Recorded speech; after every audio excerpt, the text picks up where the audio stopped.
मंदिर का नाम बूढ़ा नीलकंठ है तथा शेष शैया पर भगवान विष्णु विराजे हैं, द्वार पर जय विजय की तरह। शिव परिवार के उत्तराधिकारी कार्तिकेय एवं गणेश पहरा दे रहे हैं और भगवान विष्णु क्षीर सागर में मजे से आनंद ले रहे हैं। बूढ़ा नीलकंठ में महादेव तो कहीं नहीं है। जब बूढ़ा नीलकंठ ही इस स्थान पर नहीं है तो यह नाम इस स्थान के लिए कैसे हो गया? मंदिर भगवान विष्णु का है पर नाम है बूढ़ा नीलकंठ। काठमांडू के मध्य से 10 किलोमीटर की दूरी पर शिवपुरी हिल के समीप बूढ़ा नीलकंठ मंदिर स्थित है।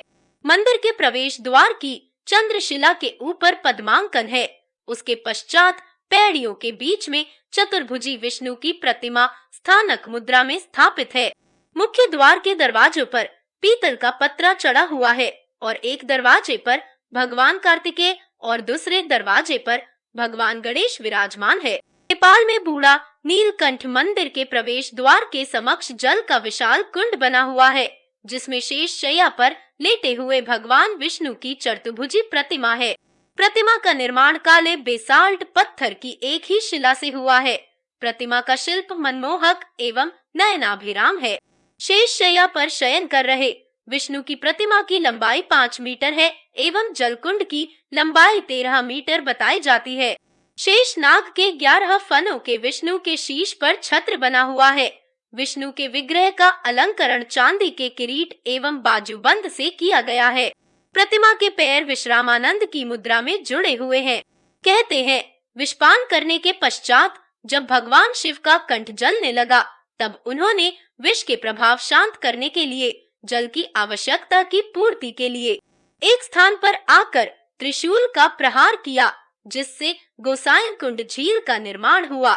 सर्वाधिक प्रसिद्ध तीर्थ स्थलों में से एक है गोसाई कुंड झील, जो 436 मीटर की ऊंचाई पर स्थित है। काठमांडू से 132 उत्तर पूर्व की ओर स्थित गोसाई कुंड पवित्र स्थल माना जाता है। मान्यता है कि बूढ़ा नीलकंठ में उसी गोसाई कुंड का जल आता है जिसका निर्माण भगवान शिव ने किया था। श्रद्धालुओं का मानना है कि सावन के महीने में विष्णु प्रतिमा के साथ भगवान शिव के विग्रह का प्रतिबिंब जल में दिखाई देता है। इसके दर्शन एकमात्र श्रावण माह में होते हैं। बूढ़ा नीलकंठ प्रतिमा की स्थापना के विषय में स्थानीय स्तर पर 2 किंवदंतियां प्रचलित हैं।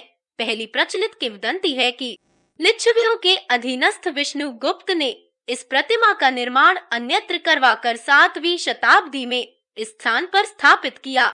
अन्य किंवदंती के अनुसार एक किसान खेत की जुताई कर रहा था, तभी उसके हल का फाल एक पत्थर से टकराया तो वहां से रक्त निकलने लगा।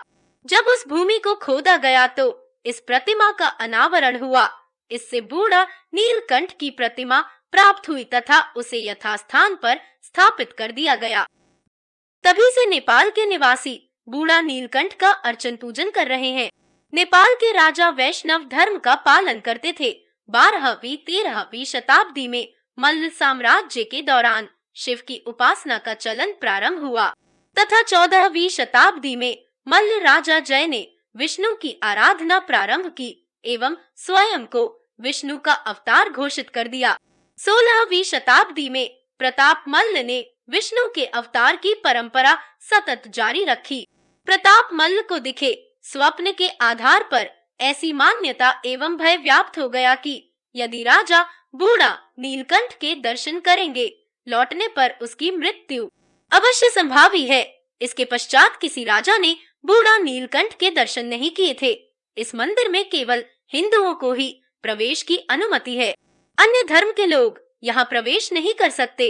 इस मंदिर में देवउठनी एकादशी को मेला भरता है तथा श्रद्धालु भगवान विष्णु के जागरण का उत्साह पूर्वक आशीर्वाद लेकर जश्न मनाते हैं। ओम नमो भगवते वासुदेवाय।